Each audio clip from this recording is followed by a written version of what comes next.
it is time for us to the Duende. Let's go. So, hello everyone. Welcome aboard. My name is Dawn, and I am your guide through the Harambe Wildlife Reserve. Have any of you gorgeous humans been on this before? Nice. Welcome back. Pretty much the whole front half. That's cool. All right, for those of you who are new, also welcome. Very happy to have you on board, but I do want to warn you before we get started, this is a rough road coming up ahead. A lot of potholes, a lot of bumps. Animals do whatever they want. For this reason, I need all human beings, that's us, to stay seated at all times. Very important. I bring 100% of you back with me, as there is a rule. Friends, please hold on to your camera, cell phones, hats, ears, sunglasses, favorite shoulder nice and tight. Anything going over or is gone forever. With that, we begin. You're my first friends of the day. We're going to find out what's going out there together. We're going to begin our journey together in a forest. Now, animals that live in the forest are really good at hiding, because hiding is their defense against predators. They don't want to get eaten, so they hide. So, great at hiding. They're supposed to be great at hide and seek. However, somebody did not get that memo. On the right-hand side, she's very interested in something over there. Maybe the butterfly. Oh, copy on the right-hand side. This is amazing, actually. Now, not only is she honestly a very good hider, but she also has camouflage. The white stripes on animals in the forest are great camouflage because it mimics sunlight coming through the forest and actually breaks up the color and the pattern. If she were trying to find, she would be very, very hard to find. Now, she's wearing zebra leggings. So, of course, okapi are related to zebra. Who said giraffe? Weird, right? True, too, which is really, really strange. She's related. If you look at the top of her head, she does have those two ossicones, those two bumpies on the top of her head, just like a giraffe. And she's got a long prehensile tongue. She uses it to wrap around branches so she can rip off the leaves. She can lick her eye, pick her nose, whatever she wants to do for the afternoon. Which is pretty cool. Now we're going to continue this way, of course. See if anything's hanging around here. Now, normally animals are a little harder than this to spy. Now, if you do see any animals as we go along today, friends, I'm going to ask, and I don't talk about them, say something nice and loud. Do not be shy. Two reasons. One, I'm actually, thank you. I did not see her, so I appreciate that. Way in the very, very back there. That's exactly what I want. Right there. Friends, if you see an animal, I'm not talking about them. Say something about it. Way, way, way in the back, the black rhino. You can see her tush there. Yeah, she's way back there. Well, if we're lucky, we'll get to see the other one. There's another one in here somewhere. For that reason. For one, you know, I'm actually lonely and I love the interaction. And two, I'm actually driving the truck, which means I'm watching the road. You're welcome. Now, that was a black rhino. I'm hoping maybe we'll get to see the other one over this cliff here. Black rhino are kind of scarce. There's only about 5,000 left on the planet. They're beautiful and they're tiny. Black rhino are only about 3,000 pounds. They're solitary. They like to be left alone, and they are super duper territorial, which is why they can't get to each other or to us. Do you see him over there at all? No. He's doing a great job of hiding right now. Which is probably good because rhino are a little bit faster than us. Rhino can hit 35 miles an hour in a charge. Really impressive. On the left, there are two different types of antelope. Light tan brown, very close to us, are going to be greater kudu. And a little bit further back, the darker brown, those cutie pies are bongo. Now, bongo are known as the ghosts of the forest because in the wild you will not find a bongo. They are an exceptional hide and seek artist. To give you an idea, y'all, there's about 18 bongo in that corner. Crazy, right? And of course, wearing those white stripes to help hide ourselves in the forest. Wow. They weren't hiding either, were they? Okie dokie. Now, it's time for the river.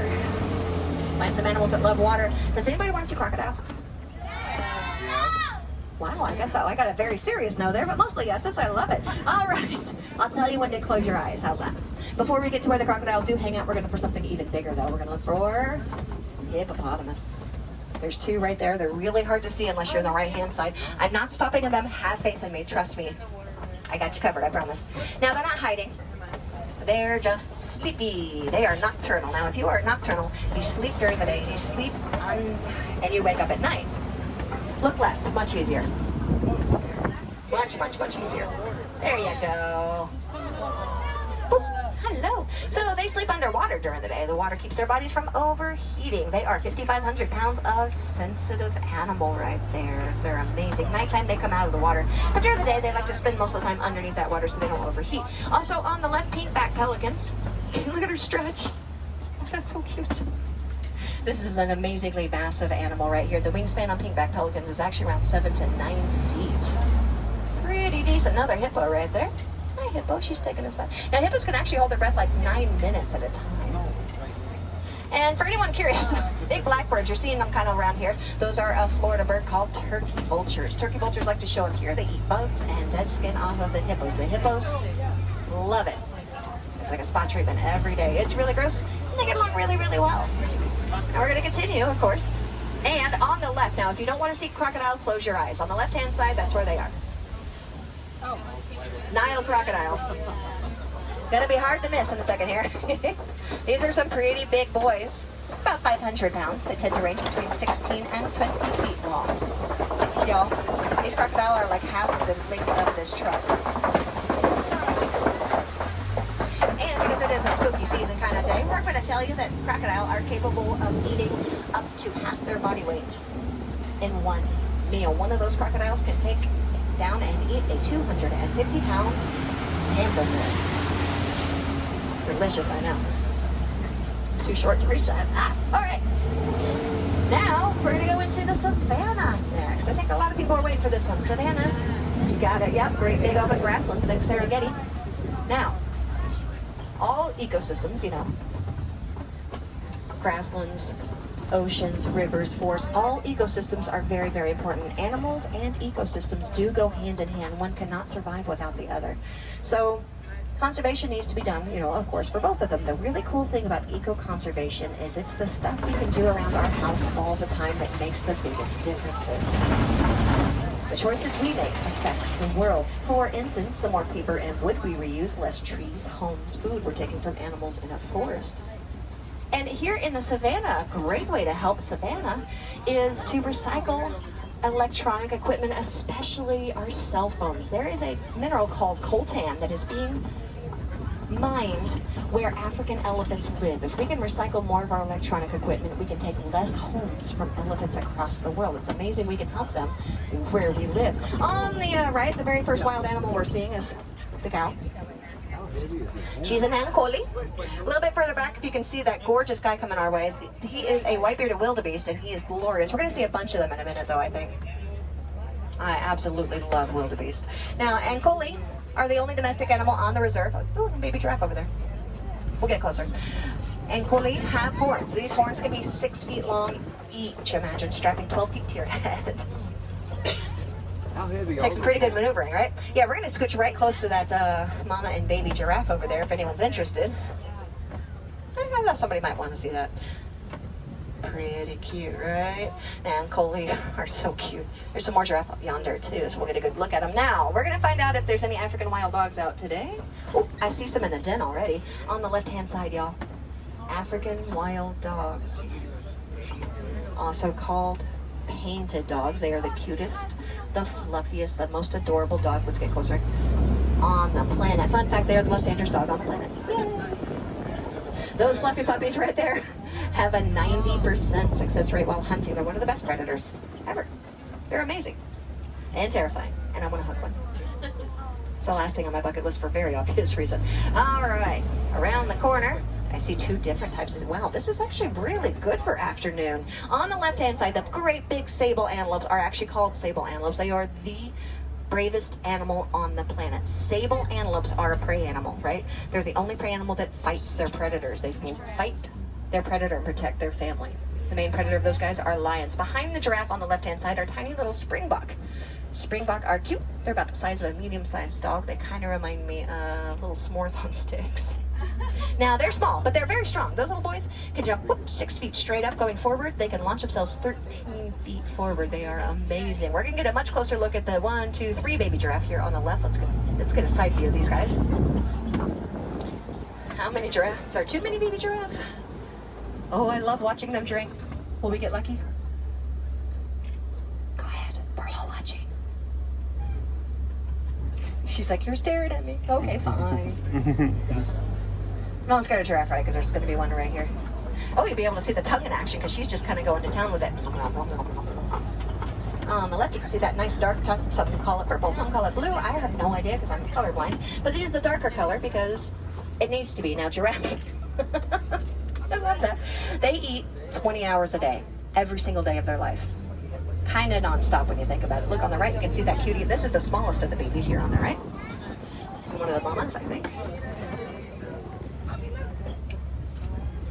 So yeah, giraffe actually do eat 20 hours a day every single day of their life. Crazy, I know. The 4 hours left over is spent mostly looking for more food to eat. So in the wild, giraffe only get like 45 minutes of sleep a day. Everything else is filling 4 stomachs, like a long-necked cow, over and over and over and over. A couple more white-bearded wildebeest coming around. We're gonna have a great view past this, but wow.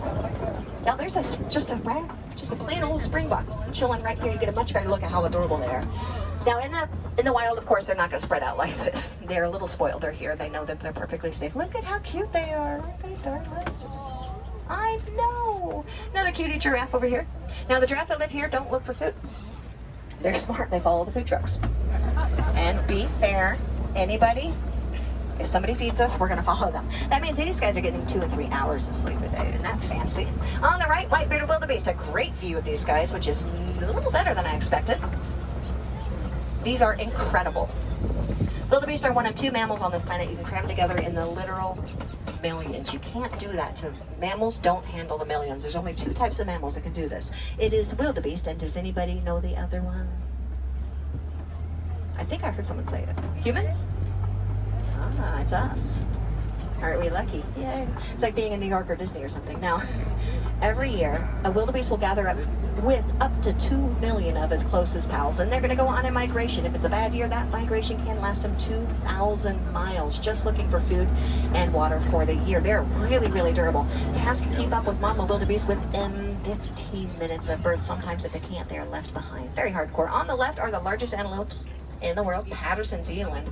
There's a daughter there, and behind him is great big old dad there. Isn't he massive? Now, dad weighs as much as a giraffe.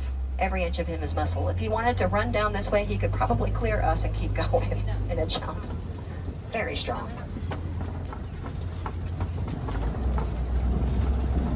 This is a whole lot more animals than I expected for being 3 million degrees outside. Not bad, right? Does anybody live in Florida? No? It's just me? Oh, I'm so lonely. Is anybody going to be here through the weekend? Hopefully, because Friday, cold front comes in. It's actually going to be in the low 80s. Are you ready? Yeah, I know. I saw a lot of relief there. Very excited about this. All right, we're going into Monkey Point where there's an elephant on the right. There might be some monkeys on the left. I'm going to watch the road. If you see any monkeys, let me know. There's a family of mandrill that live over there. That's an African elephant. And what is he doing? He's being silly. African elephant on the right-hand side. Now, how do you tell the difference between African and Asian elephant? That's absolutely correct. Take a look at those ears. African elephant ears are larger, and they are shaped a lot like the continent Africa. If you're still not sure, figure out which continent you're on. That helps out a lot. We're going to get a great backside view of him in a second here, because that's what he's about to give us. Very popular side in Animal Kingdom. Here comes the Tushy. Hey, handsome. You may have seen a couple of these backsides throughout Animal Kingdom. We get a lot of that.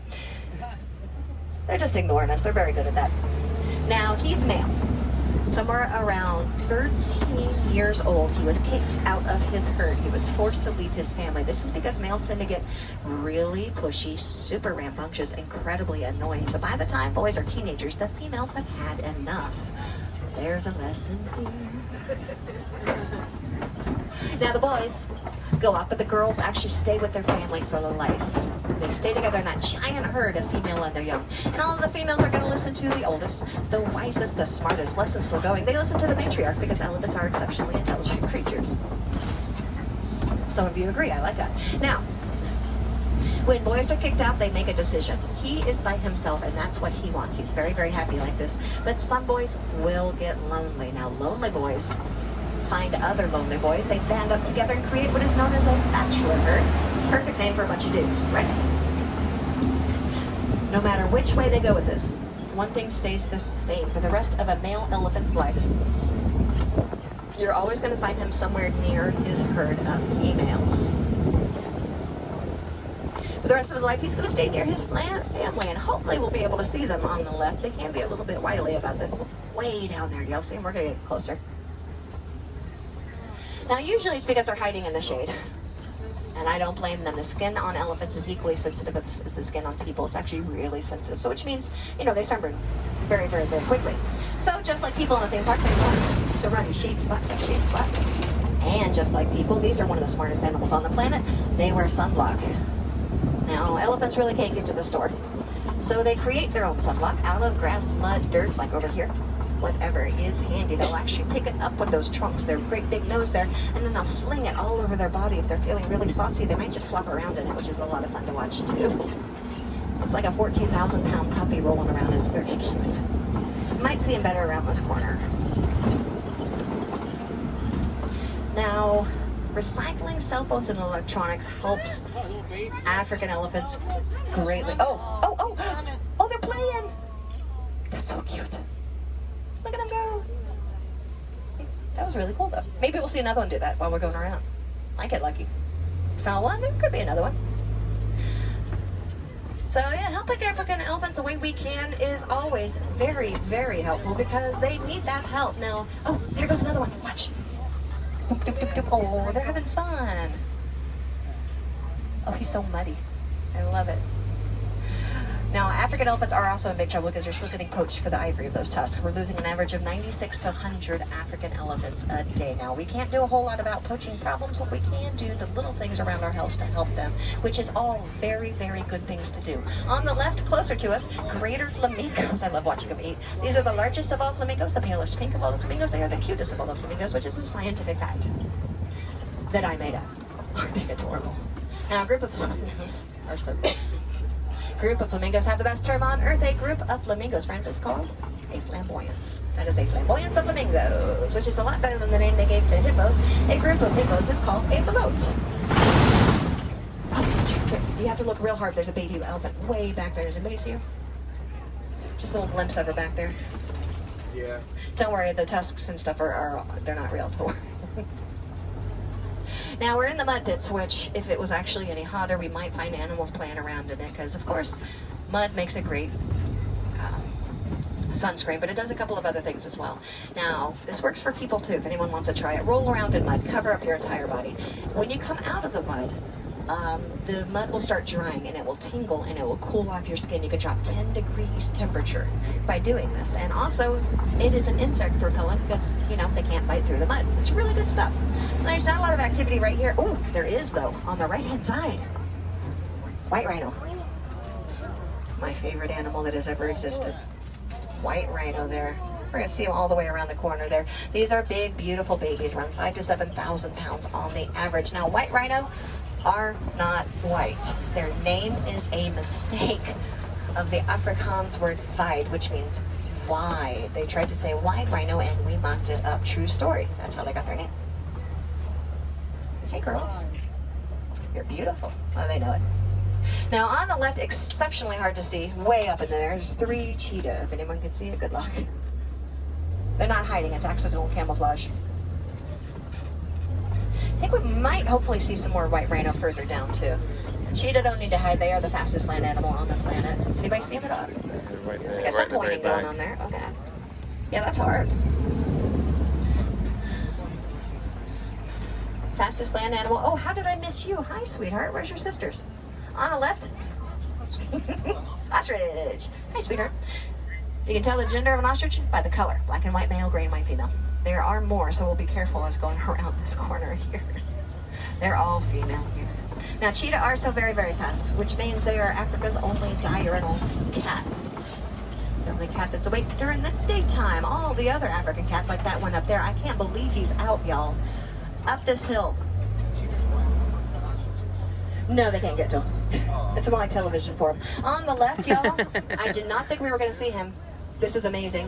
Lion. He sacked out because he sleeps during the day. And not only does he sleep during the day, he sleeps a lot. Lions rest 20 plus hours a day. After a very good meal, lion can conk out for 30 plus hours. That's my spirit animal right there. Isn't he? Oh, he's just so cute. And it's a good thing. It helps because the more sleep he gets, the less energy he expends. The less energy he expends, the less he has to eat. So the animals all around him do appreciate this very much. However, if you're a lion and you sleep like this, you're alive for about 11 years. You're awake for about 3 years of your entire life. More white rhinos waking up. We're going to get a little bit closer to him in a second, though. You'll see. It'll be a better look. Now, if anybody wants to hear lion talking in... If anybody wants to hear him talking in person, definitely come back tonight. Around 6:30, 7 o'clock is when they start waking up around here. In the wild, females go off and they hunt together while the male stays behind to protect his children. These don't have to do that here. So when all the lion here wake up, they start yelling at each other all night. It's amazing. Definitely worth a look. Now on the left, there's two taking a nap, but there's one chowing down up here. Warthog. This is an animal so serious about food that they actually do get down on their front elbows to eat. They're so cute. Largest burrowing animal on the planet. Y'all, that's Pumbaa, if you're not sure. Has anybody seen the new Lion King yet? Made him actually look like a proper... Wasn't it amazing? They made such a great picture for him. Now, Bontebok are going to be nice and close to us. Sleek, beautiful antelope. Lots of different colors here. One here and one a little bit further back. And then those white rhino again. Scratch, scratch, scratch, scratch. Bontebok are beautiful. It's a fun word. And they are very closely related to wildebeest. Now, Bontebok are extinct in the wild. You're only going to find these gorgeous animals on reserves, kind of like this one right now. That number, he's going to itch too, is considerably better than it used to be. So great news. Thanks to conservation, breeding, protection programs, all of these things are adding up. And look left, you can see the warthog sleeping. And we're looking at getting the Bontebok back out into the wild in the actually pretty near future, which is amazing news, especially considering at one point there was about 14 Bontebok left on the planet. So good job, humans. I'm very proud of us.